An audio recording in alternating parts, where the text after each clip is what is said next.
Quelle est la situation pour le monde de la radiologie et des radiologues? Quelles sont les recommandations? Comment ça se passe sur le terrain? On voit ça tout de suite avec mes invités. Radiologie, le JT. Professeur Marie-Pierre Revel pour la Société d'imagerie thoracique. Jean-Philippe Masson, vous êtes président de la FNMR. Docteur Robert Lavessière, vous êtes radiologue et vous êtes vice-président de VIDI. Et Dominique Nguyen, vous êtes radiologue et vous êtes confiné, Dominique, parce que vous avez attrapé le corona. Alors, en premier, Marie-Pierre Revel, les recommandations de la Société d'imagerie thoracique. Aujourd'hui, qu'est-ce que c'est pour les radiologues et les manipulateurs? Alors, les recommandations d'imagerie sont indiscutables pour les patients qui ont des signes de sévérité clinique, qui sont dyspnéiques, qui ont une désaturation, mais également on accepte très largement les suspicions chez les patients qui ont des comorbidités, qui sont fragiles. Dans la fragilité, c'est l'âge supérieur à 50 ans. Enfin, on est assez large dans l'acceptation de l'imagerie parce qu'on est à l'hôpital, parce qu'à l'hôpital Cochin où je travaille, on a pu dédier un des scanners, qui est le scanner des urgences, à cette activité, et parce que pour l'instant, on n'est pas débordé. Et en tout cas, ce qu'on martèle, c'est qu'il ne faut pas faire de radiothorax. La radiothorax, elle ne permet pas, elle est trompeuse, elle est très peu sensible pour détecter les anomalies qui sont en rapport avec cette pneumonie virale, qui sont essentiellement des images en verre dépoli, donc c'est pas suffisamment dense. Et puis surtout, et c'est le sens de va être mis en ligne tout à l'heure une nouvelle communication de cas commentés avec 5 cas typiques et 5 cas de diagnostic différentiel d'autres pneumopathies, parce qu'en scanner, beaucoup mieux qu'en radiographie, on reconnaît des infections pulmonaires qui ne sont pas en rapport avec ce Covid et qui relèvent d'une antibiothérapie. Voilà. Ces cas commentés, on va pouvoir les retrouver sur quel site internet? Alors, ça va apparaître dans la newsletter envoyée par la Société française de radiologie à tous ses membres, mais il va également y avoir un lien sur la page d'accueil de la Société française de radiologie, parce que nous avons fait la remarque que les radiologues qui ont besoin d'informations vont naturellement se tourner vers la Société française de radiologie, et il faut que sur la page d'accueil, ils soient dirigés vers ces tutoriels qui permettent de voir les images typiques et puis les signes radiologiques qui orientent plus. Jean-Philippe Masson, quid de la situation dans le libéral? Vous aviez envoyé une lettre au ministre de la Santé il y a quelques jours concernant l'équipement, par exemple. J'ai envoyé 2 lettres en réalité. Les 2 sont restées sans réponse, bien entendu. Le problème, nous, dans le libéral, c'est que nous n'avons plus pratiquement de moyens pour nous protéger. Les masques sont non disponibles dans les pharmacies, parce que nous, on est approvisionnés par les pharmacies. Donc là, il semblerait qu'il y ait une pharmacie pour ma ville, à Carcassonne, qui en ait reçu. Donc il y avait une queue d'1 heure. Parce que tout le monde voulait des masques et c'était pratiquement une émeute.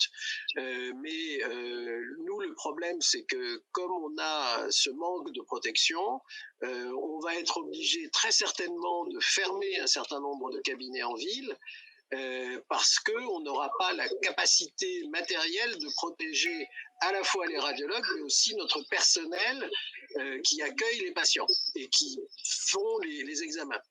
C'est un petit peu, très sincèrement, en ce moment, le système D qui fonctionne. C'est assez dramatique de dire ça. Nous, on s'est rapprochés, bien sûr, puisqu'on est tout l'équipement d'imagerie en coupe à Carcassonne étant dans le GIE. Et donc, il y a 2 scanners qui sont installés à l'hôpital, un scanner qui est installé dans ma clinique. On a décidé, hier, on a fait une réunion avec l'ensemble des radiologues publics-privés.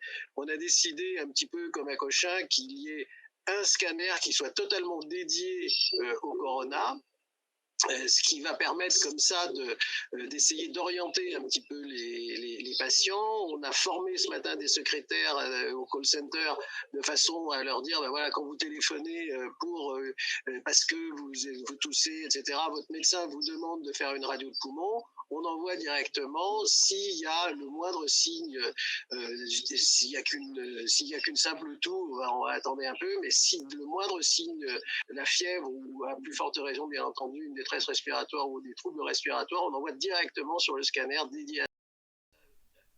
Un scanner dédié à ça, mais il y a aussi un problème de capacité, c'est-à-dire qu'entre chaque examen, on désinfecte le scanner, c'est ça? Alors, oui, enfin Marie-Pierre pourra en parler mieux que moi puisque c'est elle qui a fait les recommandations. C'est vrai qu'au début, c'était des recommandations de désinfection qui étaient affreusement lourdes. Maintenant, c'est les recommandations de désinfection qu'on utilise aussi pour la tuberculose, c'est-à-dire que ça prend un quart d'heure pour désinfecter le scanner entre les deux patients. La capacité, enfin bon, certes, il y a la capacité de diagnostic, mais il y a aussi la capacité de prise en charge des patients, et ça, c'est un peu plus embêtant.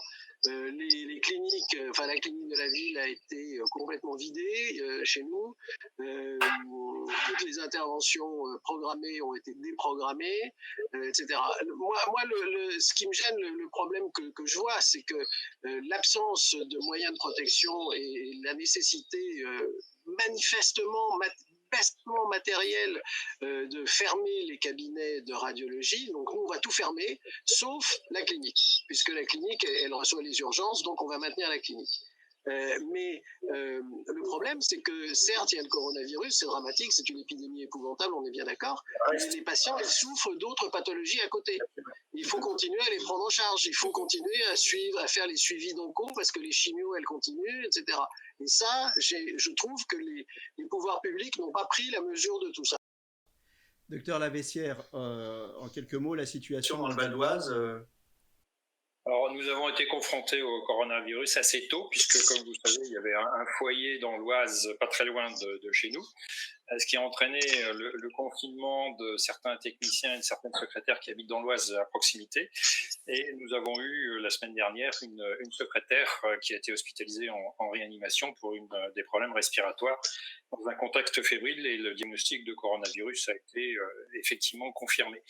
Donc sur le terrain, la réalité est celle que l'on connaît ailleurs, on se retrouve exactement, comme Jean-Philippe et bien d'autres, confrontés à la gabegie organisée, c'est-à-dire l'impossibilité de se fournir en masque et en différents moyens d'asepsie, en sachant qu'au début, on a naïvement mis à la disposition des patients des masques et du gel hydroalcoolique, et ça nous a été volé quasiment immédiatement.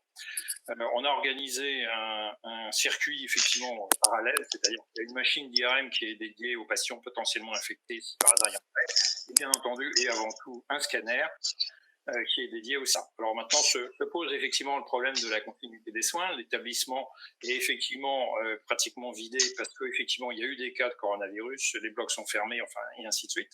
Cela dit, on accueille des urgences, on accueille aussi des patients puisque notre plateau comprend un service de cancérologie extrêmement élevé. Et on ne peut pas ignorer les maladies qui persistent et qui n'ont rien à voir avec le coronavirus. Donc pour l'instant, on maintient des consultations et on navigue effectivement à vue. D'autre part, je vous coupe 30 secondes. En ce qui concerne Vidi, on a des remontées comme Jean-Philippe sûrement des territoires, et on voit bien que les choses sont très différentes et que les choses paraissent particulièrement graves dans l'est de la France. On arrive quasiment à la fin. Dominique, vous deviez être avec nous sur le plateau puisque vous faites partie de l'équipe des JT, du RSNA et de l'ECR, mais vous êtes confiné. Alors, parce que vous êtes mal protégé, non ? Non, on a fait extrêmement attention. On ne sait pas où est-ce qu'on a attrapé ce Covid-19. C'est vrai, comme le disait Robert Laveissière, c'est que nous, on est proche de l'Oise, on est dans le Val d'Oise. Donc, très vite, on a eu beaucoup de cas, environ 2 par jour, pour un cabinet de ville, finalement. On a été débordé par le fait que on est à peu près une trentaine de personnes et que nos réserves de masques et de gel sont extrêmement limitées. Et alors donc c'est un petit peu le système D. Je ne sais pas comment on va faire. Et puis en plus de ça, on n'a qu'un seul scanner, donc on peut pas le réserver uniquement au coronavirus, puisqu'il y a d'autres pathologies qu'il faut suivre. Et va se poser le problème de la continuité des soins. Un mot de conclusion, chacun. Marie-Pierre Revel. Je dirais qu'on doit s'adapter jour après jour à cette situation. Bien sûr, continuer à prendre en charge les urgences et la pathologie oncologique, hein, parce que le cancer, il ne s'arrête pas parce qu'il y a une épidémie de Covid-19. Et je crois que voilà, la protection des personnels, elle est essentielle. Pour l'instant, à l'hôpital, on n'est pas en manque de masques. On commence à être un peu limite sur les solutés hydroalcooliques. Voilà, si on veut que les soignants puissent prendre en charge la population, il faut, et je suis vraiment très touchée de ce que disent mes collègues Jean-Philippe Masson et le docteur Lavessière, de voir qu'eux n'ont pas accès à ces protections. Ce n'est pas notre cas. Là, tous les médecins, pas moi, là je suis dans mon bureau, mais tous nos médecins, tous nos personnels d'accueil, tous les manis portent des masques et se lavent très régulièrement des mains. Robert Lavessière. Oui, je confirme. Effectivement, notre souci, il est double actuellement, en dehors de la prise en charge des patients. C'est que d'une part, on a une raréfaction des effectifs. Bien sûr, il y a aussi des parents d'enfants qui n'ont pas d'autre choix que de rester chez eux pour s'occuper des enfants. D'autre part, il y a des gens qui tombent malades et ça fait diminuer les effectifs. Les techniciens sont très proches des patients pour des raisons physiques évidentes, mais ils se rapprochent aussi des médecins et de fait, on risque d'avoir une diminution de nos effectifs. Le dernier point, c'est qu'effectivement, on a une diminution drastique de l'activité et les frais continuent. Dominique Nguyen. Je pense que le plus gros problème que l'on a actuellement, c'est le manque de matériel de protection. Et puis, il va falloir que l'on gère aussi la pénurie de personnel. Il y a des secrétaires ou des manipulatrices qui doivent garder leurs enfants. En plus, beaucoup de notre personnel habite l'Oise. Donc, se surajoutent encore des problèmes de confinement qui durent depuis environ 3 semaines. Mais je pense qu'il faut quand même qu'on continue à soigner les autres patients. On a des embolies pulmonaires, on a des AVC. On doit absolument avoir une continuité de soins dans notre territoire où finalement il n'y a pas tant que ça de scanners et d'IRM. Jean-Philippe Masson, le mot de la fin, je suppose que comme la SFR, vous avez beaucoup de coups de fil à la FNMR. Oui, ça c'est le moins qu'on puisse dire. Même moi personnellement, il faut recharger le téléphone régulièrement. Non, mais ça traduit quand même qu'il y a un besoin d'information de nos collègues, d'abord de la population en général qui est effectivement très mal informée. Mais je pense qu'il y a aussi un vrai besoin d'information de nos collègues radiologues. La SFR a fait des recommandations qui sont remarquables et qui vont être mises en ligne dès qu'on aura le lien aussi sur le site de la FNMR où on a des pics de consultation en ce moment. Et ces recommandations, il est bien évident qu'elles sont évolutives. Tous les jours, comme le disait Marie-Pierre, il y a des nouvelles choses qui apparaissent. Et je pense qu'on va certainement avoir encore d'autres informations ce soir, j'imagine ce que va dire Macron, mais je pense qu'il faut surtout encourager les radiologues à aller régulièrement sur les sites de la SFR et de la FNMR afin de se tenir parfaitement au courant de toutes les avancées de cette épidémie dont malheureusement on n'est qu'au début. Alors justement, et ça va être ma dernière question à vous tous, ce soir il y a des annonces qui vont être faites et probablement c'est un secret de polichinelle, des annonces de confinement assez strictes et assez alarmantes. Est-ce qu'il faut vraiment s'inquiéter ? Moi, je ne m'inquiète pas. Je pense que ces annonces de confinement sont normales, logiques. Jusqu'à présent, on se rend compte que la population française n'a pas vraiment pris au sérieux cette épidémie, manifestement. Je pense qu'on est comme les Italiens, on est un pays latin et qu'il n'y a que une manière un peu forte qui permet de faire avancer les choses. Si on veut éviter que les services de santé, quand public et privé d'ailleurs, hein, puisqu'on est tous dans la même galère, ne soient débordés et qu'on voit la catastrophe qu'il y a actuellement en Italie, qui se dessine un peu en Espagne aussi. Je pense que ces mesures de confinement sont absolument indispensables et doivent être faites respecter de façon extrêmement stricte. Moi, je suis absolument d'accord avec ce que vient de dire Jean-Philippe Masson. Ce confinement, il est indispensable. Comme le dit notre médecin hygiéniste, le virus ne circule pas. C'est les humains qui le font circuler. Et voilà, on est en danger quand on n'est pas chez soi. On va probablement pouvoir s'organiser en partie avec de la téléradiologie, de façon à ce que tous les collaborateurs à l'hôpital ne soient pas sur le terrain tout le temps. Et par contre, renforcer la présence en garde le week-end, la nuit. Voilà, on sera pas aussi nombreux en journée, mais plus nombreux pour prendre en charge les urgences le plus possible. Vous comprenez malgré tout ce qu'on dit, vous comprenez malgré tout la réaction de la population. On leur dit d'un côté, bon, c'est jamais qu'une méchante grippe, et puis on leur dit, c'est une méchante grippe, mais qui a un taux de mortalité très important, et puis après on leur dit, on va être confiné. Donc, entre la méchante grippe et le confinement, qui est une mesure extrême, qu'est-ce qu'on doit dire à la population ? Moi, je crois que faut pas l'appeler la grippe. C'est une maladie sévère, très contagieuse, pour laquelle on n'a pas de traitement. Et il faut absolument éviter que ce soit catastrophique et qu'il n'y ait pas en même temps beaucoup de patients graves, comme c'est le cas en Italie, avec la nécessité de faire des choix sur qui on va admettre en réanimation, qui on ne va pas admettre en réanimation. Donc, je pense que, là, les mesures, elles sont graduelles, elles sont proportionnées et elles sont nécessaires pour qu'on limite cette croissance exponentielle des cas. Pour autant, la situation italienne, on va y arriver. Pas forcément. Ouais, je voudrais faire une remarque. D'abord, Jean-Philippe a critiqué les Italiens. Je crois que les Italiens, contrairement à ce qu'on pouvait penser, se sont conformés de façon assez stricte à ce confinement. La seule chose qu'ils n'ont pas réussi à fermer, ce sont les bureaux de tabac. Mais le reste, ça fonctionne. Et d'autre part, aujourd'hui, nous parlons d'information. L'information, elle se fait en temps réel. Personne ne peut ignorer la réalité statistique. Et on sait très bien que l'Italie, ce qui se passe en Italie est grave. La mortalité est très élevée et que personne ne peut ignorer depuis au moins 15 jours qu'on a affaire à une maladie qui est une maladie grave. Effectivement, il y a des gens très inconséquents qui ont considéré que c'était une grippette. Ça n'a rien à voir avec une grippette. C'est une maladie grave, on est parfaitement d'accord, qui est extrêmement contagieuse et qui est d'autant plus grave que l'âge des gens augmente. Mais il y a eu aussi, et on a eu un cas d'un homme jeune de 38 ans qui est mort pratiquement avant d'arriver.